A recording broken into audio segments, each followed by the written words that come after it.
नमस्कार।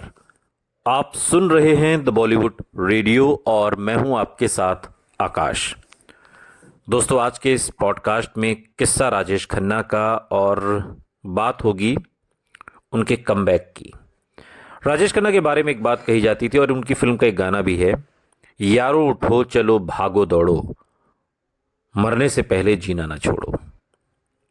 और इसे राजा की वापसी कहा गया, सुपरस्टार की वापसी। लेकिन हम जिस फिल्म की बात करेंगे वो फिल्म है सौतन। डायरी खाली है, जो चाहे डेट्स ले लो। फोन की दूसरी ओर से आने वाली आवाज जानी पहचानी थी, लेकिन सावन कुमार को वो चेहरा याद करने में कुछ वक्त लग गया जिसकी ये आवाज थी। डायरेक्टर सावन कुमार। जब वो पहले पहले एक फिल्म के लिए राजेश खन्ना के पास गए थे और उसके बाद 8 साल बीत चुके थे और अब तो सुपरस्टार की आवाज भी पहचानी नहीं जा रही थी। जब तक सावन कुमार को जवाब देते, राजेश खन्ना हंसने लगे और बोले कि वो घर पर थे और उनकी फिल्म करने के लिए वो खाली भी हैं। हिंदी फिल्म निर्माता के खास अंदाज में सावन कुमार ने उनसे कहा, मैं आ जाता हूं, फिर महफिल सजा देंगे। मीना कुमारी की आखिरी फिल्म गोमती के किनारे साल 1972 का निर्देशन करने के लिए सबसे ज्यादा मशहूर सावन कुमार ने बाद में फिर साजन बिना सुहागन 1978 और साजन की सहेली जैसी महिला प्रधान फिल्में बनाकर नाम कमा लिया था। ये काफी समय से राजेश खन्ना के साथ सौतन फिल्म बनाना चाह रहे थे और लगातार उनका पीछा कर रहे थे। वो फिल्म जिसे राजेश खन्ना टालते रहे। तकरीबन 5 साल से राजेश खन्ना इस फिल्म को टाल रहे थे। कहानी का विषय सुनाने के 5 मिनट बाद ही इस लेखक निर्देशक का 5 साल लंबा इंतजार खत्म हो गया। राजेश खन्ना खुशी खुशी मान गए। सावन कुमार को राजेश खन्ना की वो मुस्कुराहट बाद के दिनों तक याद रही, जब उन्होंने फिल्म के लिए अपनी हामी भरी। और वो कहते हैं कि एक अजीब सी हंसी थी उनकी, खूबसूरत और जादू कर देने वाली। राजेश खन्ना ने सावन कुमार से कहा कि वो जो मेहनताना सही समझते हैं उन्हें दे सकते हैं, लेकिन सौतन के हर एक पहलू से वो जुड़ गए तुरंत, और अदाकारों से लेकर पोशाकों तक। परवीन बॉबी और पद्मिनी कोल्हापुरे को लीड रोल के लिए शामिल किया गया था और सावन कुमार पटकथा तैयार करने के लिए लेखक विजय कौल के साथ मिलकर काम करने लगे। फिल्म पर अब काम शुरू हो गया।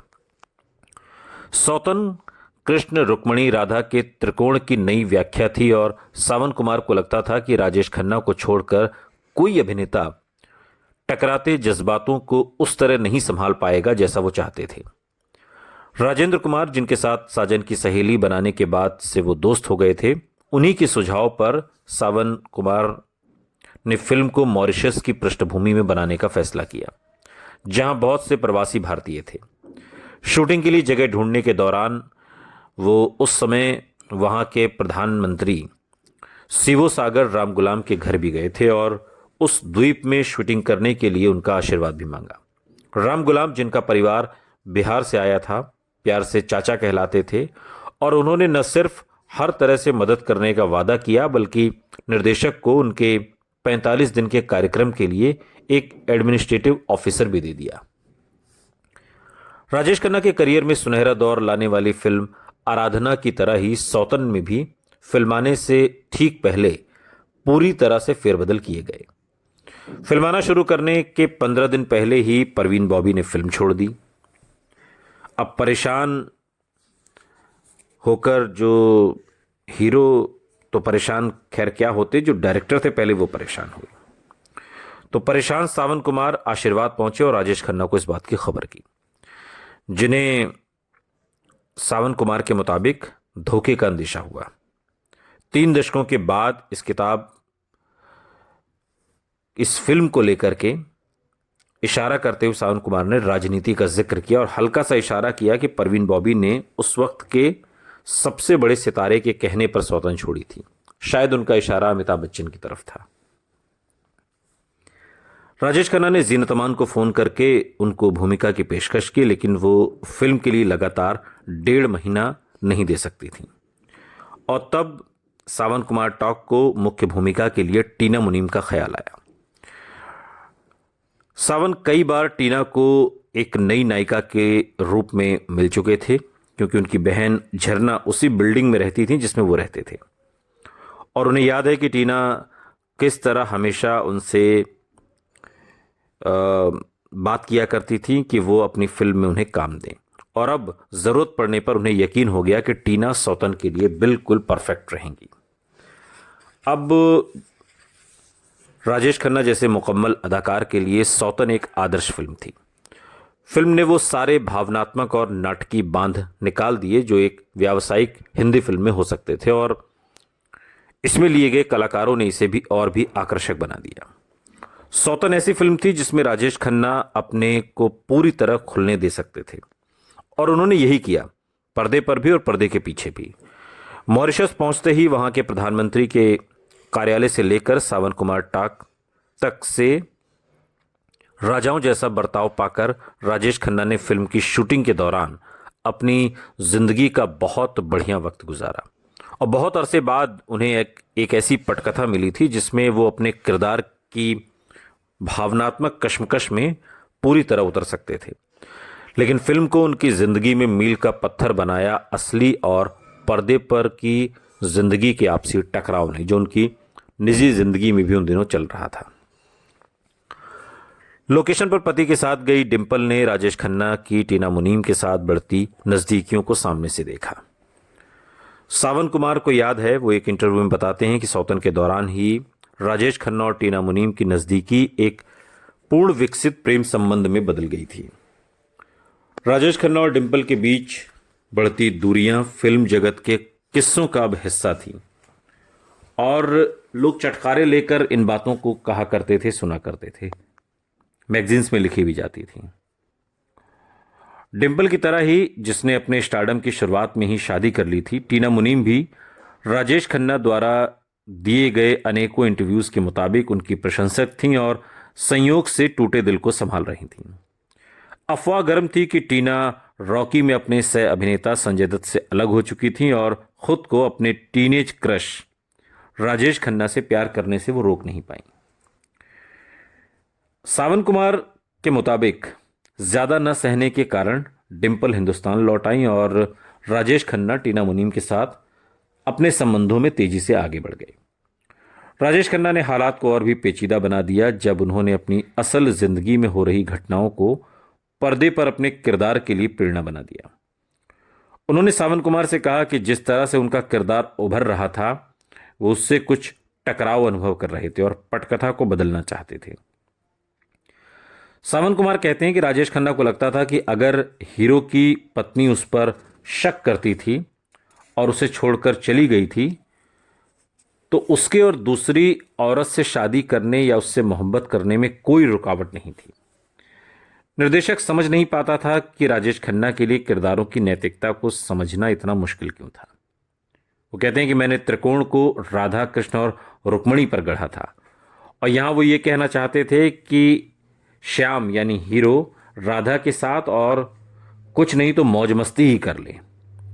बहस को याद करते हुए सावन कुमार एक इंटरव्यू में कहते हैं, और उन्होंने राजेश खन्ना को समझाया कि अगर वो राजेश खन्ना की बात मान लें और किरदारों में नैतिकता की जो भी झलक है उसे छोड़ दें, तो पूरी फिल्म ताश के पत्तों से बने घर की तरह ढेर हो जाएगी। लेकिन राजेश खन्ना ने हार नहीं मानी और ये भी सुझाया कि पूरी हो जाने के बाद उस पर काम करते हुए डायलॉग्स को डब करते समय वो किरदारों के नाम बदल सकते हैं, ये कहकर कि कोई फर्क नहीं पड़ेगा। उनकी जिद कि महज किरदारों के नाम बदल देने से सब कुछ ठीक हो जाएगा। सावन कुमार को पसंद नहीं आई ये बात। उन्होंने तब तक शूटिंग रोक देने का फैसला किया जब तक राजेश खन्ना होश में ना आ जाए। यूनिट बिना फिल्म पूरी किए भारत लौट आई और चीजों को आगे बढ़ने में 4 महीने का वक्त लग गया। सावन कुमार एक इंटरव्यू में याद करते हुए बताते हैं कि किस तरीके से ये सब कुछ हुआ। वो कहते हैं कि राजेश खन्ना मुझे लेखक के जरिए टटोलते रहे, लेकिन मैंने विजय कौल से कह दिया था कि राजेश खन्ना की मर्जी मानने से पहले मैं नेगेटिव्स जला दूंगा इस फिल्म के। और एक दिन खुशी से मुस्कुराते हुए कौल दफ्तर आए सावन कुमार के और उन्हें राजेश खन्ना को फोन करने को कहा।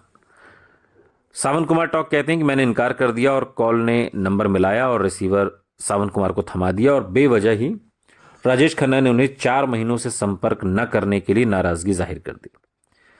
राजेश खन्ना तो ऐसे बोले जैसे कुछ हुआ ही नहीं था और निर्देशक से कहा कि वो एक जाम के लिए आएंगे, जिसके बाद वो सारे फर्क भुलाकर सौतन को दोबारा से शुरू करेंगे। चाहे राजेश खन्ना बिना किसी मांग के काम पर लौट आए थे, लेकिन सौतन से जुड़ा ये ड्रामा खत्म नहीं हुआ था। फिल्म के प्रीमियर से 4 दिन पहले उसमें काम करने वालों के लिए डिम्पल थिएटर में एक ट्रायल शो रखा गया। राजेश खन्ना ने शक्ति सामंत और रामानंद सागर को भी बुलाया और मध्यांतर में शक्ति सामंत और रामानंद सागर सीधे सावन कुमार के पास आए और सावन कुमार की बहुत तारीफ की।